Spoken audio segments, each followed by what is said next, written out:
I had a great opportunity to be with Gary Gilchrist at his academy in Howland Hills, Florida.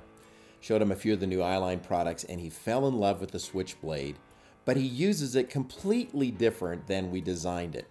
So I grabbed my iPhone to get a couple of shots for you, and here's what he does. He uses the rail on the inside of the ball to check his alignment, and then the blade sets up the putter face as well as tells him something about his shoulders. So I can get away, and then I can really feel where my setup is.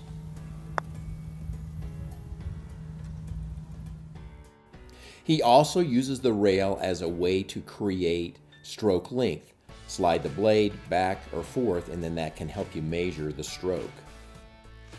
The backswing longer. Wow. See? Or they got a long backswing, you can take them here and go, okay, come on. You see? I can see my face. My face is closed, I can match it. And I can also see how this leans forward. So it's like this. Yeah, see.